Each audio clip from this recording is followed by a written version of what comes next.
Gold, trusted gold buyers. మీరు తాకట్టు పెట్టిన బంగారాన్ని విడిపించి ఈ రోజు ఉన్న మార్కెట్ ధరకు కొనబడను.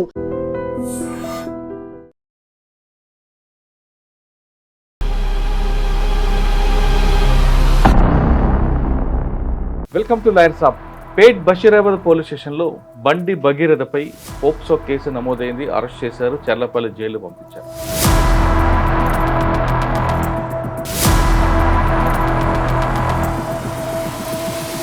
బండి భగీరథ ఇప్పుడు బెయిల్ వస్తుంది. బెయిల్ వచ్చే అవకాశం ఉందా లేదా? పొలిటికల్ పవర్ లేకపోతే ఏ విధమైన పవర్ ఉన్న వాళ్ళకి అన్ని రూల్స్ అన్ని రెగ్యులేషన్స్ పర్ఫెక్ట్గా అమలవుతాయి.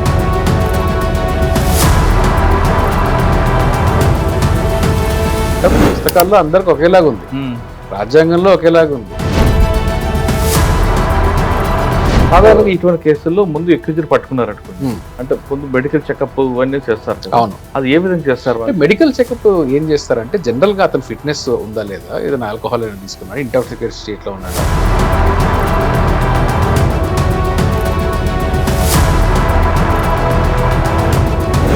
ఆ రిపోర్ట్ ని మ్యాజిస్ట్రేట్ ముందు కూడా పెట్టాలి.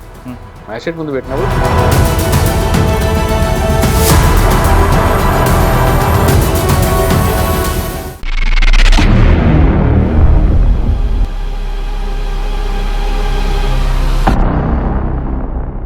Welcome to lawyer Saab. Pet Basheerabad police స్టేషన్లో బండి భగీరథపై పోక్సో కేసు నమోదైంది. అరెస్ట్ చేశారు, చర్లపల్లి జైలు పంపించారు. చర్లపల్లి జైల్లో అతను ప్రస్తుతం ఉన్నారు. అయితే చర్లపల్లి జైల్లో ఉన్న తర్వాత అతను మరో సెక్షన్ యాడ్ అయింది. ఆ సెక్షన్ ఏంటి? ఆ సెక్షన్ వల్ల అతనికి బెయిల్ వస్తుందా రాదా? అసలు బండి భగీరథ జైలు నుంచి ఎప్పుడు బయటకు వస్తారు అనే విషయాన్ని మనతో మాట్లాడడానికి హైకోర్టు అడ్వకేట్ శ్రీకాంత్ గారు ఉన్నారు. ఆయన అడిగి చాలా క్లారిటీగా తీసుకుని సార్ నమస్తే అండి. నమస్తే. పోక్సో కేసు బండి భగీరథ సార్, పోక్సో కేసులో బండి భగీరథ కాసేపు పక్కన పెడితే వేరే వ్యక్తిని తీసుకొస్తే ఎలా ఇన్వెస్టిగేషన్ చేస్తారు, ఎంతసేపు చేస్తారు, ఎప్పుడులో పంపాల్సి వస్తుంది, అంటే అతను మేజరా మైనరా రెండు విషయాలు తీసుకుంటారు. తర్వాత ఇందులోనే పొటెన్షియల్ టెస్ట్ చేయాలనేది ఒకటి చెప్తారు, అది ఉందా లేదా? దీని మీద ఫస్ట్ క్లారిటీ ఉంది. అంటే ఎవరికైనా కానీ చట్టం ఒకేలాగా పనిచేస్తుందండి. ఏదో ఒక బండి భగీరథ అనేది it's a any other case. చట్టానికి వేరే కేసులో పోక్సోకి వెళ్తే 24 hours అబ్జర్వేషన్ పెట్టడం, రకరకాల ట్రీట్మెంట్లు అన్నీ అవుతాయి. కానీ ఈయనకి మాత్రం 5 గంటల్లోనే పంపించారు. అంటే ఇప్పుడు మనము దేశం మొత్తంలో పొలిటికల్ పవర్ లేకపోతే ఏ విధమైన పవర్ ఉన్న వాళ్ళకి అన్ని రూల్స్ అన్ని రెగ్యులేషన్స్ పర్ఫెక్ట్గా అమలవుతాయి. ఒక్కోసారి కొంచెం వాళ్ళకి ఫేవరబుల్గా కూడా అమలవుతాయని చెప్పడానికి మన దేశంలో పెద్ద సీక్రెట్ ఏం కాదు. ఇప్పుడు ఏదో నేను దాచిపెట్టేసినంత మాత్రాన లేదు వీళ్ళంతా మొత్తం చట్టం అందరికి ఒకేలాగా ఉంది అని చెప్పేసి, చట్టం పుస్తకాల్లో అందరికి ఒకేలాగా ఉంది, రాజ్యాంగంలో ఒకేలాగా ఉంది, రాజ్యాంగంలో సమానత ఉంది, రూల్ ఆఫ్ లా ఉంది. కానీ రూల్ ఆఫ్ లా అందరికీ ఒకేలాగా ఉంటుంది. రూల్ ఆఫ్ లా అంటేనే అందరికి ఒకేలాగా ఉండేదని అర్థం. కానీ ఇక్కడ లేదు కదా. అది that is the unfortunate reality మన దేశంలో. పవర్ఫుల్ పర్సన్స్కి ఇంబ్యాలెన్స్లో ఇట్లాంటివి చాలా జరుగుతుంటాయి. అయితే ఎవరైనా కానీ ఈ పోక్సో కేసు నమోదైన వెంటనే ఎవరికైనా కానీ సేమ్ ట్రీట్మెంట్ ఉంటుంది, వాళ్ళని అరెస్ట్ చేస్తారు. అంటే పోక్సోలో కూడా మళ్ళా పనిష్మెంట్ ఈజ్ ఇంపార్టెంట్. అంటే బిలో 7 years. అంటే దాని మీద ఒక డిస్ప్యూట్ ఉంది. అకార్డింగ్ టు మీ, నా పర్సనల్గా వ్యక్తిగతమైన అభిప్రాయం ఏంటి అంటే, పోక్సో కేసు కానీ SC/ST చట్టాలు కానీ ఇలాంటి స్పెషల్ చట్టాల మీద 7 years కన్నా తక్కువ పనిష్మెంట్ ఉన్నా కానీ ఆ స్పెషల్ చట్టాలకి ఆ క్లాజ్ వర్తించకూడదు అనేది నా అభిప్రాయం. ఎందుకంటే అది స్పెషల్ లా కాబట్టి. జనరల్ లా వేరు, స్పెషల్ లా వేరు. మీకు చాలా కేసెస్లో స్పెషల్గా ఈ PMLA కేసెస్లో వాటిల్లో పనిష్మెంట్ కొద్దిగా తక్కువగా ఉన్నా కానీ వాటిల్లో మనీ లాండరింగ్ మ్యాటర్స్లో ఈ ఫైనాన్షియల్ దీంట్లో ఉన్నాయి చట్టాలు, దీంట్లో కొంచెం శిక్ష తక్కువగా ఉన్నా కానీ అరెస్ట్ చేసిన దాఖలాలు రీసెంట్గా కూడా చూస్తాం మనం. ఈ కేసులో బిలో 7 years అంటే ఏ సెక్షన్ మీద అయితే బిలో 7 years పడుతుంది, ఆఫ్టర్ 7 years అంటే ఆఫ్టర్ 7 years అంటే మోర్ దెన్ 7 years అని అంటే ఏంటి అంటే, కొంచెం అగ్రివేటెడ్ సెక్సువల్ అసాల్ట్ ఉండడము, ఎక్స్ట్రీమ్ ఫామ్లో ఉండడము, లైక్ రేప్ లాంటివి ఉండడము, లేదంటే ఏదైనా బాడీలో ఇంజురీ చేసేలాగా ఉండడం, ఇట్లా కొంచెం అగ్రివేటెడ్ ఫామ్లో ఉన్న వాటికి మోర్ దెన్ 7 years ఉంటుంది. అలా కాకుండా మొలెస్టేషన్ చేయడము, వెంటబడ్డము, లేదంటే ఏమైనా ఫోటోలు షేర్ చేయడము, ఇలాంటి వాటికి కొంచెం తక్కువ శిక్ష ఉంది. 7 years, లెస్ దెన్ 7 years శిక్ష ఉంది. సో లెస్ దెన్ 7 years శిక్ష ఉన్న దానిలో జనరల్గా ఏంది అంటే టచ్ చేశారని ఇలాంటివి ఉంటాయి కదా. ఇలాంటి వాటిల్లో ఏంటంటే కొంచెం లిబరల్గా స్టేషన్ బెయిల్ కూడా ఇవ్వడం జరుగుతుంది. కానీ రేప్ కేసెస్లో కొంచెం సీరియస్ ఫార్మ్ ఆఫ్ క్రైమ్ జరిగినప్పుడు ఇలాంటి వాటిల్లో మాత్రం ఖచ్చితంగా నాన్ బెయిలబుల్ అఫెన్సెసే ఖచ్చితంగా అరెస్ట్ చేసి తీరుతారు పోలీసులు. జనరల్గా ఏంటంటే పోక్సో ఒకటే కాదండి, ఈవెన్ జనరల్గా రేప్ కేసులో అయినా కానీ మేజర్ అమ్మాయిని అయినా కానీ రేప్ చేసిన దాఖలాలు ఉన్నప్పుడు చాలా సీరియస్గా ఆ కేసెస్ని వెంటనే అరెస్ట్ చేయడము ఇట్లాంటి ఇన్వెస్టిగేషన్స్ చేస్తారు. మామూలుగా అంటే మేజర్ అమ్మాయికి రేప్ చేశారు అనుకోండి, ఆ అమ్మాయి కన్సర్న్ లేకుండా, ఎస్, ఆ కేసులో పొటెన్షియల్ టెస్ట్ ఉంటుంది అంటారా? అసలు పొటెన్సీ టెస్ట్ అనేది outdated concept. There is interesting Tamil Nadu high court ఒకసారి ఇంట్రెస్టింగ్ సర్క్యులర్ జడ్జిమెంట్ కూడా ఉంది. వాళ్ళైతే ఏకంగా పోలీస్ డిపార్ట్మెంట్కి సర్క్యులర్ ఇచ్చారు. పోలీస్ డిపార్ట్మెంట్ డీజీకి చెప్పి సర్క్యులర్ ఇవ్వమని చెప్పారు. అదేంటి అంటే పొటెన్సీ టెస్ట్ మెకానికల్గా చేయాల్సిన అవసరం లేదు, మెకానికల్గా చేయకండి, అది డిగ్నిఫైడ్ పద్ధతిలో ఉండాలి. పొటెన్సీ టెస్ట్ అంటే ఏంటి, మీకు పురుషాంగం ఉంటే మీరు రేప్ చేయగలుగుతారు అనే దానికి అదొక ఈక్వేషన్ కాదు కదా. కేవలం అందులో కొన్ని డిఫెన్స్ ఏమంటారు, ఇప్పుడు కొన్ని కేసుల్లో నా క్లయింట్కి ఆ టైంలో సెక్స్ మూమెంట్ లేదు, నా ఆ క్లయింట్ టైంలో అంటే కుదరదు. ఎప్పుడు అదే అదే అక్కడికే వస్తున్నా. ఎప్పుడు పొటెన్సీ టెస్ట్ చేయాలి అంటే అక్యూజ్డ్ పర్సన్ ఒకవేళ నేను ఇంపార్టెంట్ అని చెప్పేసి అతను కానీ డిఫెన్స్ తీసుకుంటే ఆ బేసిస్ మీద అప్పుడు ప్రూవ్ చేయాల్సి వస్తుంది. Otherwise it goes without saying ఇతను పోటెంటే అనే విషయం అక్కడ నిర్ధారణ ఉంది. ఇంకోటి ఏంటంటే ఇప్పుడు పొటెన్సీ టెస్ట్ అని అనుకుందాం. పోక్సో చట్టం కింద పర్టికులర్గా మేజర్ ఉమెన్ మైనర్ అబ్బాయి అంటే మైనర్ అంటే అబ్బాయి అయినా అమ్మాయి అయినా కానీ డెఫినేషన్ కాదు, మైనర్, జస్ట్ మైనర్, అబ్బాయి ఉండొచ్చు అమ్మాయి ఉండొచ్చు, సెక్షువల్ యాక్ట్లో ఇన్వాల్వ్ అయి ఉంటే అప్పుడు క్రైమ్ ఎవరు చేసినట్టు, మేజర్ ఉమెన్ చేసినట్టు కదా. మేజర్ ఉమెన్కి పొటెన్సీ టెస్ట్ ఎక్కడి నుంచి చేస్తారు? పొటెన్సీ టెస్ట్ అనేది అవుట్డేటెడ్ కాన్సెప్ట్, మ్యాండేటరీ కాదు. మ్యాండేటరీ కాదు, ఎక్కడ మ్యాండేటరీ కాదు. ఎప్పుడు మ్యాండేటరీ అంటే ఒకప్పుడు చేసేవాళ్ళు, ఇప్పుడు కూడా పోలీసు వాళ్ళు మెకానికల్గా చేస్తూ ఉంటారు. అది తమిళనాడు కోర్టు ఏం చెప్పింది? తమిళనాడు కోర్టు ఏం చెప్పింది అంటే మెకానికల్గా చేయాల్సిన అవసరం లేదు, చెయ్యకండి. కోర్టు కూడా ఇన్సిస్ట్ చేయడానికి లేదు. చాలాసార్లు ఇప్పుడు మన కోర్టులో కూడా మ్యాజిస్ట్రేట్స్ కూడా చూస్తూ ఉంటాము. ఇలా ఏం చేస్తారంటే ఈ సెషన్స్ ట్రయల్స్లో కూడా పొటెన్సీ టెస్ట్ చేశారా అంటారు. సో పొటెన్సీ టెస్ట్ చేశారా అంటే మీకు కొంచెం విడమర్చి చెప్తాను దీన్ని. కొంచెం ఏంటి అంటే కేవలం పురుషాంగం ఉంటే మాత్రమే రేప్ చేయగలుగుతారు అనేది డెఫినేషన్ కాదు అసలు. రేప్ అంటే కేవలం పురుషాంగం ఉంటేనే చేసేది కాదు. పురుషాంగం ఉన్నా పురుషాంగం లేకపోయినా రేప్ చేయొచ్చు. అలా కాదు, దాంట్లో అది వీర్యం వస్తేనే లేదు కదా, ఇంపాసిబుల్. అంటే ఆ డెఫినేషన్ అనేది అసలు ఆ పొటెన్సీ టెస్ట్ కాన్సెప్ట్ అనేది అవుట్డేటెడ్ కాన్సెప్ట్. అది చేయకూడదు. కేవలం వీర్యం వస్తేనే వీళ్ళు పోటెంట్ అని చెప్పేసి అలా కాదు. ఇప్పుడు రేప్ డెఫినేషన్లో ఫర్ ఎగ్జాంపుల్ మీకు చెప్తా. ఈవెన్ మీరు రెగ్యులర్ ఐపీసీ బిఎన్ఎస్ రేప్ చూసుకున్నారనుకోండి, అందులో కేవలం పెనిట్రేటివ్ సెక్స్ ఉంటే మాత్రమే రేప్ కాదు.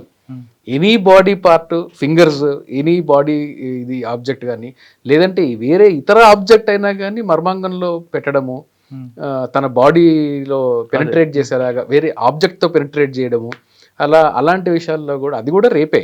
సో రేప్కి పెనిట్రేషన్ అనేది ఒకటి పారామీటర్ కాదు. ఎలిగేషన్ ఉన్నప్పుడు, పెనిట్రేటివ్ సెక్స్ జరిగింది అనే ఎలిగేషన్ ఉన్నప్పుడు, నేను పెనిట్రేట్ చెయ్యలేను అని ఆ నిందారోపితుడు చెప్పినప్పుడు అప్పుడు ప్రాసిక్యూషన్ వాళ్ళు ప్రూవ్ చేయాల్సి వస్తుంది. పొటెన్సీ టెస్ట్ మ్యాండేటరీ కాదు, పొటెన్సీ టెస్ట్ మ్యాండేటరీ కాదు. మీకు క్లాసిక్గా నిత్యానంద కేసు చూడండి, నేను పొటెంట్ కాదు అన్నాడు. అప్పుడు అతన్ని లేదు నువ్వు టెస్ట్ చేయాల్సిందని సుప్రీంకోర్టు దాకా వెళ్ళింది మ్యాటర్. అది లేదు నువ్వు చేయాల్సింది అన్నప్పుడు పారిపోయాడు, వేరే విషయం. సాధారణంగా ఇటువంటి కేసుల్లో ముందు ఎక్యూజర్ పట్టుకున్నారు అనుకోండి, అంటే ముందు మెడికల్ చెకప్ అన్నీ చేస్తారు కదా. అవును, అది ఏ విధంగా చేస్తారు? మెడికల్ చెకప్ ఏం చేస్తారంటే జనరల్గా అతను ఫిట్నెస్ ఉందా లేదా, ఏదైనా ఆల్కహాల్ అయినా తీసుకున్నాడా, ఇంటాక్సికేటెడ్ స్టేట్లో ఉన్నాడా, ఇతను రిమాండ్ చేస్తే ఏమన్నా ఇబ్బందులు ఉన్నాయా, లేకుంటే హాస్పిటల్కి పంపించాలా అనేది ఒక నిర్ధారణ, మ్యాండేటరీ నిర్ధారణ. అతని హెల్త్ ఫిట్నెస్ నిర్ధారణ చేసుకున్న తర్వాత అప్పుడు ఆ రిపోర్ట్ని మ్యాజిస్ట్రేట్ ముందు కూడా పెట్టాలి. మ్యాజిస్ట్రేట్ ముందు పెట్టినప్పుడు మ్యాజిస్ట్రేట్ అడుగుతారు. అంటే ఆ రిపోర్ట్స్ కూడా చూసిన తర్వాత మ్యాజిస్ట్రేట్ అడగాలి లెక్క ప్రకారం. అది జనరల్గా జరగదు. అన్ఫార్చునేట్లీ మ్యాజిస్ట్రేట్ కూడా పెద్దగా ఫాలో గారు దీన్ని. ఏంటంటే ఆ అక్యూజ్ని కూడా ఎగ్జామిన్ చేయాలి. ఎగ్జామిన్ చేసి ఏ కేసులో తీసుకొచ్చారు ఏంటి, అసలు ఇతను రిమాండ్కి పంపించాల్సిన అవసరం ఉందా లేదా, నేను రిమాండ్కి పంపాలా తిరస్కరించాలా ఇది చూడాలి. అట్లాగే అక్యూజ్డ్తో కూడా మాట్లాడి నేను ఎక్కడి నుంచి తీసుకొచ్చారు, నీతో ఏమన్నా మిస్బిహేవ్ చేశారా లేదా, నీకు ఏమన్నా డౌట్స్ ఉన్నాయా, నీకు ఏదైనా ఒక చిన్న క్వశ్చనర్ కూడా అడగాలి. ఇవి అడిగిన తర్వాత రిమాండ్కి పంపిస్తూ ఉంటారు. This is the procedure. Remand కన్నా ముందు అంటే మేజిస్ట్రేట్ గారి కన్నా ముందు పోలీస్ స్టేషన్ లో ఏం ఎంక్వైరీ చేస్తారు? ఒకవేళ రేప్ జరిగింది అనుకోండి, రేప్ కన్నా ముందు ఈయన తాగిన కండిషన్లో డ్రగ్స్ తీసుకున్నాడు అది కూడా ఎస్టాబ్లిష్ చేయాలంటే అది ఇప్పుడు అడుగుతారా, లేదు ట్రయల్ అప్పుడు చూసుకుంటారా? లేదు, అంటే మీకు ఎవిడెన్స్ను సెక్యూర్ చేయాల్సిన రెస్పాన్స్ పోలీసు ఉంది కాబట్టి ఎవిడెన్స్ ఎప్పుడు సెక్యూర్ చేయాలి? ఒకవేళ ఇమీడియట్గా క్రైమ్ జరిగింది వెంటనే దొరికింది అనుకోండి, ఇప్పుడు ఫర్ ఎగ్జాంపుల్ బండి భగీరథ కేసు తీసుకోండి, అందులో మీకు అసలు ఏ సైంటిఫిక్ ఎవిడెన్స్ ఉంటుంది? లేదు. ఎప్పుడో జరిగింది, అప్పటికే నెలలు దాటేసింది, నెలలకు ముందు జరిగింది. ఆ నెలల ముందు జరిగిన దగ్గర ప్లేస్ ఆఫ్ అఫెన్స్ ఏంటి, ఇది పోక్సో కేసులో ఏంటంటే పర్టికులర్గా విక్టిమ్ టెస్టిమోనీ అనేది ఇంపార్టెంట్. విక్టిమ్ చెప్తే ఎస్ ఈ వ్యక్తి వచ్చి నాతో ఇలా సెక్షువల్గా ఇలా బిహేవ్ చేశాడు అని చెప్తే నేను ఒప్పుకున్నాను నేను ఒప్పుకొనే చేశానని చెప్పినా కానీ విక్టిమ్తో ఒకవేళ మేజర్ పర్సన్ కానీ ఈ మైనర్తో సెక్షువల్ యాక్ట్ చేసినంటే ఖచ్చితంగా శిక్షార్హుడు. దానికి ఎలాంటి దానికి ఏది లేదు, సాక్ష్యం అంటే ఎక్కడ ప్రూవ్ చేయలేదు దాన్ని. జరిగింది విక్టిమ్ టెస్టిమనీ పారామీటర్. అయితే విక్టిమ్ టెస్టిమనీ ఎప్పుడు పారామీటర్ కాకుండా ఉంటుంది అంటే తనని క్రాస్ ఎగ్జామిన్ చేసే టైంలో విక్టిమ్ని క్రాస్ ఎగ్జామిన్ ఎలా చేయాలనే దానికి కూడా మనకు పోక్సో యాక్ట్లో దానికి రూల్స్ ఉంటాయి. ఎట్లా అంటే అట్లా ఓపెన్ కోర్టులో చేయడానికి లేదు అది. సో ఆ రూల్స్ ప్రకారం చేసినప్పుడు ఈ విక్టిమ్ని మనం రిలై అవ్వాల్సిన అవసరం లేదు.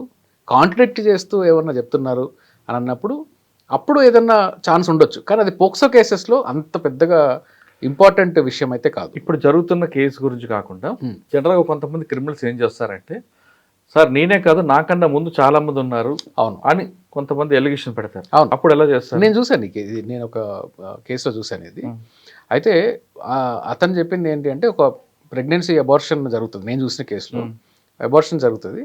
అబార్షన్ చేసిన టైంలో ఈ పలానా విమెన్ వాళ్ళ మదర్కి తెలిసి, ఇక్కడ మేజర్ తను మదర్కి తెలిసి ఏంటి ఎక్కడ చేసుకున్నావు ఏంటి అనే మెడికల్ రికార్డ్స్ అలాంటివన్నీ తీసిన తర్వాత అప్పుడు కేసులు పెట్టిన తర్వాత అక్యూజ్డ్ ఈ ప్రెగ్నెన్సీ నా వల్ల వచ్చింది కాదు, నాకన్నా ముందు ఇంకో అదే తనకి వేరే మల్టిపుల్ అఫైర్స్ ఉన్నాయి ఇది ఉన్నాయని చెప్పేసి డిఫెన్స్ తీసుకున్నారు. అయితే అందులో ఒకవేళ మనకు సెక్యూర్ చేసే విధంగా ఏదైనా ఎవిడెన్సెస్ ఉంటే వెంటనే తీసుకోవాలి. ఈ పర్టికులర్ కేసులో ఏంటంటే మనకు అట్లాంటివి ఏమి ఉండవు. సో ఎవరిని అక్యూజ్డ్ పర్సన్ని కూర్చోబెట్టి బండి భగీరథైనా ఇంకే భగీరథైనా కానీ కూర్చోబెట్టి పోలీస్ స్టేషన్ ఎంక్వైరీ చేయాలి. ఆ ఎంక్వైరీలో మీకు తెలియదు ఏం కాదు మురళి గారు, ఎంక్వైరీలో హార్ష్ పద్ధతుల్లో అట్లా చేయడానికి లేదు. ప్రశ్న అడగాలి, సమాధానం చెప్పింది రాసుకోవాలి అంతే. స్టార్టింగ్ ఆఫ్ అవర్ టాక్లో మనం అనుకున్నాం కదా పవర్ఫుల్ వాళ్ళకి ఎలా పనిచేస్తుంది, ఇవన్నీ కరెక్ట్గా పనిచేస్తాయి పవర్ఫుల్ వాళ్ళకి. పవర్ లేని వాళ్ళకి ఏంటి అంటే పోలీసు భాష ధోరణి ఇవన్నీ మారుతాయి, అడిగే విధానం మారుతుంది, కూర్చోబెట్టి కూడా అడగరు, కట్టేసి అడిగిన కింద కూర్చోబెడతారు. ఇలాంటి డిఫరెన్సెస్ చాలా ఉంటాయి. సో ఇది కాకుండా ఈ ఆపర్చునిటీలో ఒక చాలా సీరియస్ అంశం ఏంటంటే పోక్సో చట్టం మీద అవగాహన తెలుసుకోవడం చాలా అవసరం జనరల్ పబ్లిక్కి కూడా. ఈ పర్టికులర్ కేసులో నేను నిజంగా ఆశ్చర్యపోయా. ఆ కంప్లైంట్ కోర్టులో వాదనలో చేసేటప్పుడు కంప్లైంట్ చదివి వినిపించారు కాబట్టి నేను చూడలేదు. యాజ్ అ మ్యాటర్ ఆఫ్ అంటే మనకు డిజిటల్ మీడియాలో అంతా ఎఫ్ఐఆర్ అంతా ఉంది అని చెప్పినా కానీ నేను అది ఆ విక్టిమ్కి ఇచ్చిన రెస్పెక్ట్ ప్లస్ పోక్సో కేసులో ఉండే సెన్సిబిలిటీస్ నాకు తెలుసు కాబట్టి నేను ఆ ఎఫ్ఐఆర్ చదవలేదు. ఆర్గ్యుమెంట్స్లో విన్నాను. ఆర్గ్యుమెంట్స్లో విన్నదాన్ని బట్టి నాకు అర్థమైన విషయము సోషల్ మీడియాలో ప్రెస్లో వచ్చిన దాంట్లో చాలా మీడియా ఛానల్స్ చేసిన దాంట్లో వచ్చిన విషయంలో చాలా సీరియస్ కన్సర్న్ నాకు ఉంది మురళి గారు. దీనిలో పోక్సో కేసు జరిగింది, ఒక మైనర్ అమ్మాయి ఉంది, ఒక భగీరథ సమ్ ఎక్స్పర్సన్ ఉన్నాడు. వీళ్ళిద్దరి మధ్యలో రాయబారం నడిపే ప్రయత్నం చేశారు కొంతమంది. దౌర్భాగ్యం. ఈ రాయబారం చేయడం ఏంటి అసలు? క్రైమ్. అది ఏ క్రైమ్ అయినా కానీ రాయబారం చేయడానికి వీల్లేదు, కాగ్నిజబుల్ అఫెన్స్. చేయలేం కదా. ఇది నెంబర్ 1.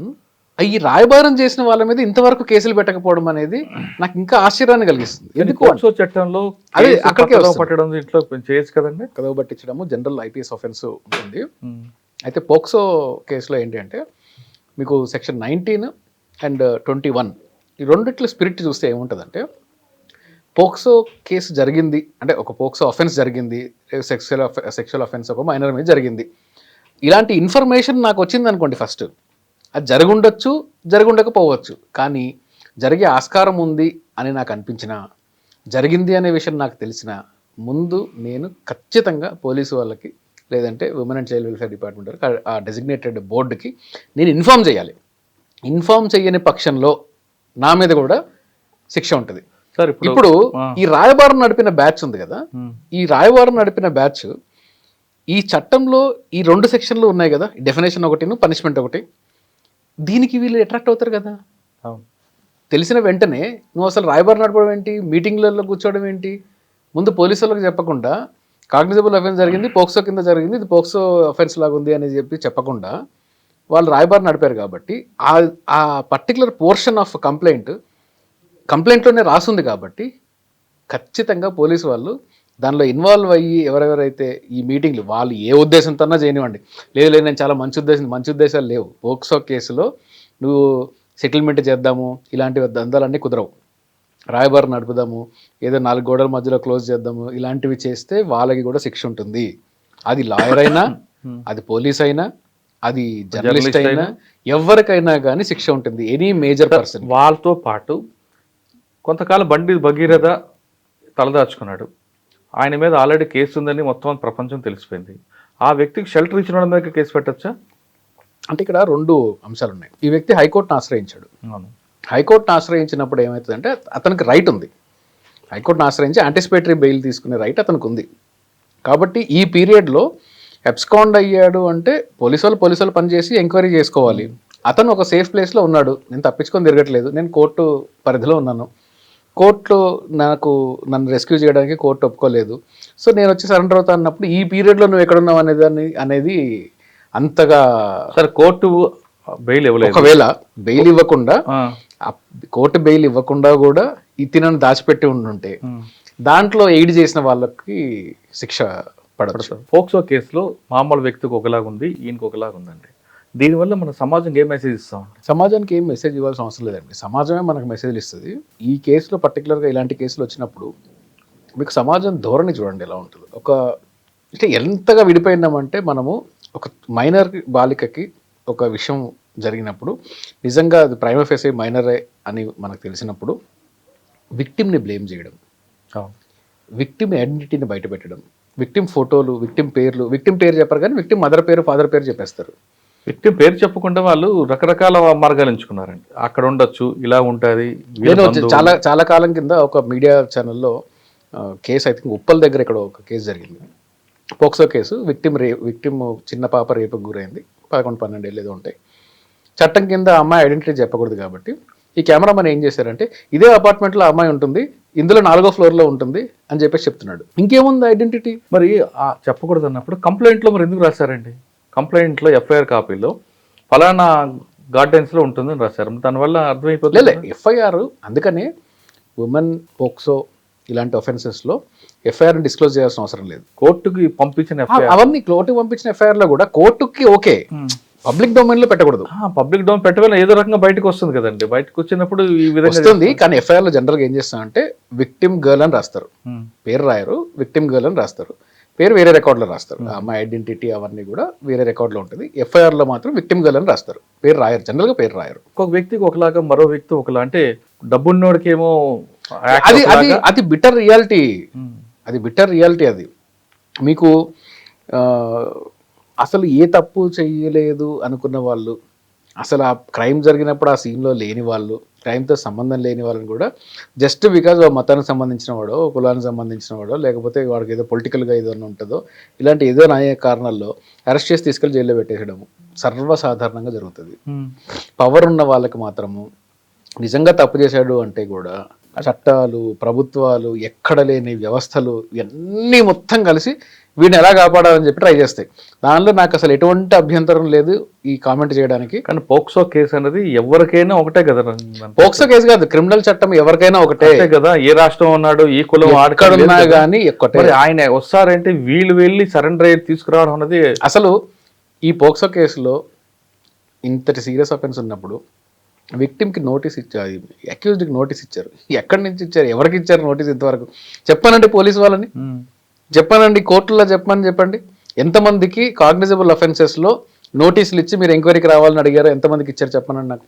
పర్టికులర్ పోక్సోలు ఇచ్చారేమో చెప్పనండి, రేప్ కేసులు ఇచ్చారేమో, రేప్ కేసులు కొడతారు లోపల వేయడం కదండి. అదే ఎట్లా నోటీసులు ఎక్కడ ఇచ్చారు? ఈయనకు నోటీస్ ఎందుకు ఇచ్చారు అసలు? ఆ నోటీస్కి మళ్ళీ రిప్లై ఒకటి, అది మెయిల్ ద్వారా. ఏది అంత డ్రామా లాగా లేదు. అది ఎట్లా ఉందంటే నా కామన్ సెన్స్కి ఎలా ఉందంటే, మేము నీకు నోటీస్ ఇస్తాము, నువ్వు నోటీస్కి 2 రోజుల తర్వాత రిప్లై ఇవ్వు, ఈ లోపుగా కోర్టులో ఏదో ఒకటి జరుగుతుంది, ఈ కోర్టు నిన్ను రెస్క్యూ చేసిందంటే ఓకే తూచి కోర్టు యాంటిసిపేటరీ ఇచ్చేసింది కాబట్టి మేము అరెస్ట్ చేయట్లేదు, ఎంక్వైరీకి పిలుస్తున్నాం అని చెప్తాం, నువ్వు ఎంక్వైరీకి వస్తావు కూర్చుంటావు. ఇంత సెట్టింగ్ లాగా ఉంది ఇది.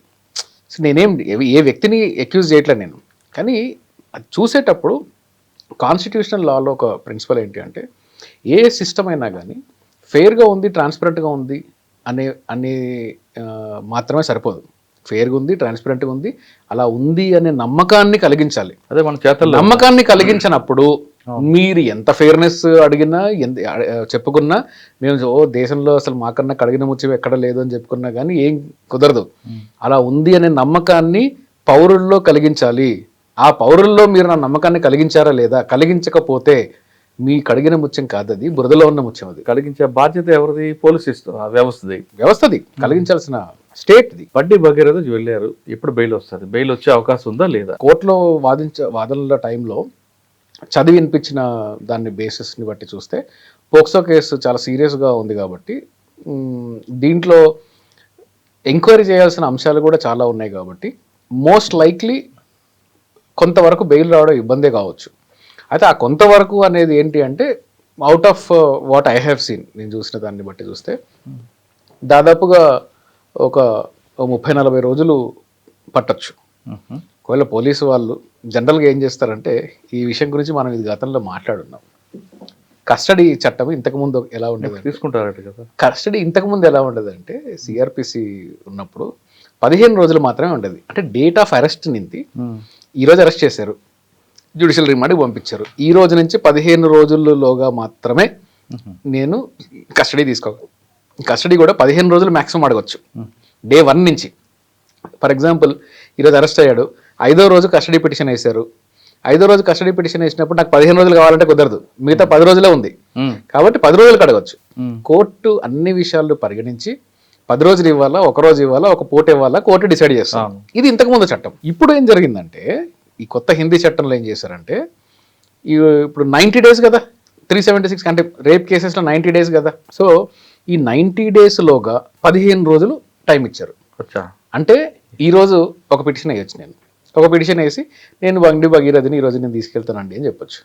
మళ్ళీ ఒక వారం తర్వాత మళ్ళీ ఇంకో పిటిషన్ వేయచ్చు, నాకు ఇంకొక 1 day కావాలి అని చెప్పొచ్చు. అట్లా 15 రోజులు టోటల్ విదిన్ 90 days చేసుకోవచ్చు. ఇది చాలా కేసెస్లో పోలీసులు దారుణంగా అబ్యూజ్ చేస్తున్న సెక్షన్లు ఇవి. ఇప్పుడు ప్రజెంట్ ఇక్కడే కాదు, అసలు నార్త్ ఇండియాలో అయితే నా ఫ్రెండ్స్ చెప్తూ ఉంటారు, వాళ్ళు ఎట్లా చేస్తారంటే ఫస్ట్ కావాలంటే ఒక 2-3 రోజులకి ఎంక్వైరీకి వేస్తారు, పిటిషన్ వేస్తారు. పిటిషన్ వేసిన వెంటనే వాడు బెయిల్ వేస్తాడు, అక్యూజ్డ్ వేస్తే లేదు కస్టడీ ఉంది కదా అని చెప్తారు. సో కస్టడీ ఉంది కదా అనే గ్రౌండ్స్ మీద బెయిల్ డిస్మిస్ అయింది. సెకండ్ బెయిల్ వేస్తాడు, అప్పుడు మళ్ళీ ఇంకో కస్టడీ పిటిషన్ వేసి 2 రోజులు అడుగుతారు, లేదు మళ్ళీ కస్టడీ ఉంది కదా అని బెయిల్ ఆపుతారు. సో ఇట్లా 90 రోజులు వేస్తుంటారు. 90 రోజుల్లో స్ప్లిట్ చేసి వేసేస్తారు. సరే, ఆ సిస్టమ్ ఇప్పుడు ఎక్కడో చేయొచ్చా? అంటే అది అబ్యూజ్. నేను దానికి వ్యతిరేకం, ఫండమెంటలీ నేను వ్యతిరేకం. అసలు పోలీస్ కస్టడీకే నేను వ్యతిరేకం. పోలీస్ కస్టడీ 1 day కూడా ఉండకూడదు అంటాను నేను. అది భగీరథ అయినా ఇంకెవరైనా కానీ పోలీస్ కస్టడీ అనేది అసలు it's a waste of time. State దగ్గర అంతా ఉన్న తర్వాత అక్యూజ్ని జైల్లో పెట్టి ఎంక్వైరీ చేయాలి తప్ప ఏముంటుంది అక్కడ చేయడానికి? ఏ అక్యూజ్ ఉండదండి, జస్ట్ పిలిపించి ఆయన కొంచెం అది అంతా చేయడం తప్ప అసలు పోలీస్ కస్టడీ అనేది లేదు.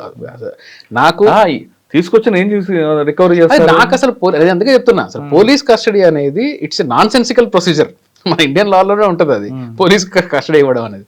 అది వేరే ఈ కేసు కాదు, ఏ కేసులో తీసుకొచ్చి ఏ కేసులో రిపోర్ట్ తర్వాత ఇస్తారు కస్టడీ అయిపోయి రిపోర్ట్, అందులో ఏముంటుందని ఏం లేదు, కంప్యూటర్ సీట్ చేసాము. ఇప్పుడు కస్టడీ మెకానికల్ గా కాదు ఇవ్వచ్చు. ఒకవేళ ఏదన్నా క్రైమ్ లో డిస్కవరీకి లీడ్ చేస్తే, ఫర్ ఎగ్జాంపుల్ కస్టడీకి ఇస్తారు, కస్టడీలో నేను ఒప్పుకుంటాను, అవునండి నేను వెళ్ళాను, చంపాను, రేప్ చేశాను ఏదో చెప్తాడు, అదన్నీ రేపు అడ్మిసిబులా? కోర్టు కాదు కదా. ఎప్పుడు అడ్మిసిబుల్? అది ఒకవేళ ఏదన్నా డిస్కవరీ ఉండి వీళ్ళు ఇక్కడి నుంచి వెళ్ళి వెళ్ళేటప్పుడు చూసినప్పుడు, ఇలాంటి మీనింగ్ఫుల్ ఇది ఉన్నప్పుడు తీసుకోవచ్చు. ఇప్పుడు అక్యూజ్ని తీసుకొని వచ్చి నేను 15 రోజులు కస్టడీ ఇస్తాను మెకానికల్గా అంటే కుదరదు. సో ఈ కేసు అయినా ఏ కేసు అయినా కానీ వీళ్ళు ఎంక్వైరీ చేయాల్సిన అంశాలను ఫినిష్ చేసేస్తే ఇంకా ఫర్దర్ ఎంక్వైరీ ఏం లేదు అని డిఫెన్స్ చెప్తారు. ఫర్దర్ ఎంక్వైరీ ఏం లేదు, జైల్లో ఉన్నంత మాత్రాన పర్పస్ సర్వ్ అవ్వదు అని కోర్టు భావించినప్పుడు అప్పుడు బెయిల్ వచ్చే ఛాన్సెస్ ఉంటాయి. ఎన్ని రోజులు పట్టచ్చు? ఎన్ని రోజులు అని చెప్పలేము. 3 నెలలు మినిమమ్. 3 నెలలు 3 రోజుల్లో కూడా రావచ్చు. కానీ ఈ పర్టికులర్ కేసులో నాకు తెలిసి ఈ పర్టికులర్ కేసులో బహుశా కొంచెం టైం పట్టే ఆస్కారాలు ఉన్నాయి. ఎంత టైం అనేది మనం చెప్పలేము, కానీ ఆబ్వియస్గా మనం అనుకున్నట్టుగానే అంత ఆబ్వియస్గా మంచి క్రీమ్ టాప్ లాయర్స్ వస్తారు. సో లా చాలా బాగా వింటారు, అందరూ జడ్జిలు కూడా వింటారు, ఓపిక్గా వింటారు. అట్లాంటిది ఏదైనా పాయింట్ ఏదైనా రావచ్చు. అక్కడ ప్రాసిక్యూషన్ మరి బెయిల్ చూసే సెషన్స్ కోర్టులో ప్రాసిక్యూటర్ ఎలా దాన్ని కంటెస్ట్ చేస్తారో తెలియదు. ఎన్ని ఫ్యాక్టర్స్ ఉంటాయి కదా. కాబట్టి బెయిల్ అనేది కొంచెం లేట్ అవ్వే ఛాన్సెస్ మాత్రం ఉన్నాయి ఈ పర్టికులర్ కేసులో. జనరల్ గా వేరే కామన్ మ్యాన్ అనుకోండి, ఈ మీరు చాలా కేసుల్లో ఈ మినిమం ఒక 40 days ఆయన కాకుండా 40 అయితే మినిమం ఇలాంటి కేసుల్లో జనరల్ గా 30-40 days కన్నా ముందు బెయిల్ రావడం దాదాపుగా అసాధ్యం. ఒకవేళ 30-40 days లో బెయిల్ వచ్చిన తర్వాత కూడా ట్రయల్ ఎప్పుడు స్టార్ట్ అవుతుంది? ట్రయల్ ఇది ఒక పెద్ద అబ్యూజ్ అండి. మన పర్టికులర్ పోక్సోలో కూడా చట్టం ఎన్నో చెప్తుంది, 6 నెలల్లో చేయాలి ఇదని చెప్తుంది, కానీ అసలు అలాంటివి ఏమి జరగవు. పోక్సో కేసులో కూడా ఈ రోజు ఒకవేళ ఎఫ్ఐఆర్ అయితే 2 ఏళ్లకో 3 ఏళ్లకో షెడ్యూల్ వేస్తారు. అట్లాంటి కేసులు బోల్డ్ ఉన్నాయి.